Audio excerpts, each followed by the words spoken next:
Welcome. मैं हूं ज्योति। आप देख रहे हैं चुनावी समर, जहां पर एक और ताजा अपडेट के साथ हम हाजिर हैं। कमला हैरिस परिवार ने किसान आंदोलन का किया समर्थन। अमेरिका में जो बाइडेन और कमला हैरिस के सत्ता में आने के बाद ये साफ हो गया है कि अब भारत में मोदी सरकार की तानाशाही का अंत जल्द ही होने वाला है। वैसे भी बाइडेन और कमला हैरिस दोनों ने कितनी ही बार खुलकर CAA और NRC का विरोध किया है। उन्होंने तो यहाँ तक कह दिया था कि भारत में लोकतंत्र खतरे में है, इसलिए मोदी सरकार को लोकतंत्र की रक्षा के लिए सभी धर्म के लोगों के तरफ नरम रुख धारण करना चाहिए। हालांकि मोदी सरकार नहीं संभली और इसी बीच अमेरिका में बाइडेन और कमला हैरिस सत्ता में आ गए, जिसकी वजह से लगभग तय हो गया है कि मोदी सरकार को आने वाले समय में CAA और NRC जैसे संवेदनशील मुद्दों पर मुश्किलों का सामना करना पड़ सकता है।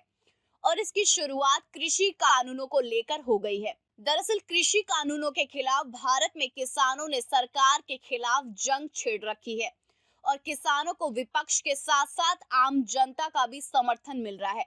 लेकिन आज की चर्चा का विषय ये है कि अमेरिकी उपराष्ट्रपति कमला हैरिस के परिवार ने किसान आंदोलन का समर्थन किया है। जी हां, लोगों के आशा के अनुरूप कमला हैरिस की तरफ से जल्द ही CAA और NRC और कृषि कानूनों पर मोदी सरकार के खिलाफ सख्त एक्शन लेते हुए देखा जा सकता है। दरअसल अमेरिकी उपराष्ट्रपति कमला हैरिस की भतीजी ने कृषि कानूनों के खिलाफ आंदोलनरत किसानों को अपना समर्थन दिया है। आपको बता दें कि भारत में किसान आंदोलन की एक तस्वीर को ट्वीट करते हुए मीना हैरिस ने ये कहा है कि ये महज एक संयोग नहीं है कि दुनिया के सबसे पुराने लोकतंत्र यानी कि अमेरिका पर 1 महीने पहले ही हमला हुआ और अब दुनिया के सबसे बड़े लोकतंत्र पर खतरा है।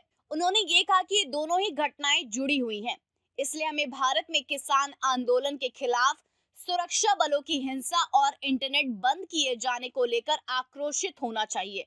मीना हैरिस ने यह भी लिखा कि किसानों को लेकर हमें उसी तरह से प्रतिक्रिया देनी चाहिए जिस तरह से हमने कैपिटल हिल में हुई हिंसा को लेकर दी है, क्योंकि किसी भी जगह पर फांसीवाद हर एक लोकतंत्र के लिए खतरा है। इस तरह मीना हैरिस ने साफ साफ ये कहा कि भारत में लोकतंत्र खतरे में है। चूंकि जो बाइडेन और कमला हैरिस दोनों ही लोकतंत्र का समर्थन रहे हैं, ऐसे में मीना हैरिस का ये बयान काफी ज्यादा मायने रखता है। संभव है कि मीना हैरिस के कड़े रुख के बाद बाइडेन और कमला हैरिस मोदी सरकार को कड़ा संदेश भेजे कि देश में लोकतंत्र की हत्या होने से रोके, वरना अमेरिका मोदी सरकार के खिलाफ कड़ा एक्शन ले सकता है। सीधे शब्दों में कहें तो हैरिस परिवार के कड़े रुख से ये साफ है कि भारत में लोकतंत्र की हो रही हत्या पर बाइडेन सरकार का रुख सख्त होगा और उनकी सरकार जल्द ही कोई बड़ा फैसला सुना सकती है। इस पर आपका जो भी राय हो, आप प्लीज कमेंट सेक्शन में लिखें। Thank you so much. Keep watching today's for more news.